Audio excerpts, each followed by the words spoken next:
I decided to give up the safe path.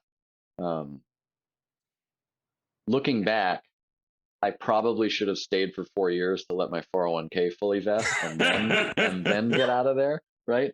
But I was also like, Yep.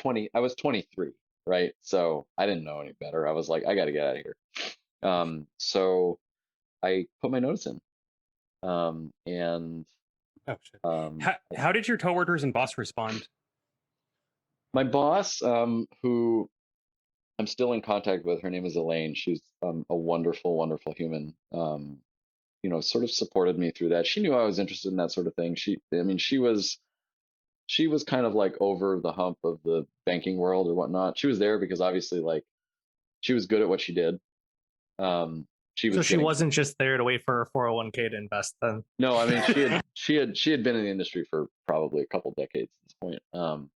And but she like, I mean, she was comfortable where she was. She was making a ton of money, right? And a lot of people in that industry, right? You make your money so that you can go afford to do the things you want to do, like on the weekends, or afford the nice place that you want to live in, or go on those vacations that to far off places, right?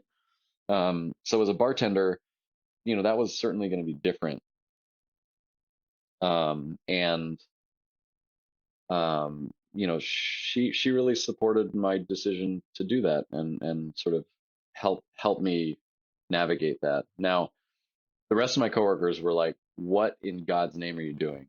Like, Yeah. you have got to be kidding me. Like, you're gonna leave this to go, like, be a bartender? Like bartender, um like the sort of derisive, like, oh, you're just gonna be like someone, you're gonna serve other people, you know, Yeah, I instead mean, of like, yeah.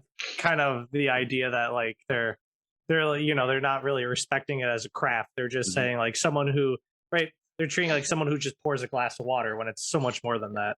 Well, and like when you think about the kind of places that we would go, like as investment bankers or whatever after work, like the local Irish pub or whatever, it's just people like just slinging like the simple stuff, and you're a facilitator of someone else's good time, right? Which is true. Um, and I said, well, this is something I really want to do. And at the time, right, I was thinking to myself, I'm still young.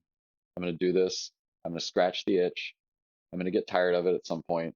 Maybe it'll be a year, maybe like 2 years. And then I can just like, I can go back to what I'm doing. It's fine. Like, I'm going to be able to find a job. I can be a software developer, or, go back to banking or whatnot. Right. Yeah. But I knew that if I didn't do it, I would always have that what if, right? Yeah, I feel that. Right? You would always think to yourself, like, what if I did that? And if I was like the age I'm at now, like in my mid 30s, like sitting at a desk at a bank with a very comfortable job and a family and kids, right? Like, there's no like, I'm gonna quit my job and go be a bartender. Like, that works even less than it does when you're like 23 and stupid. Yeah.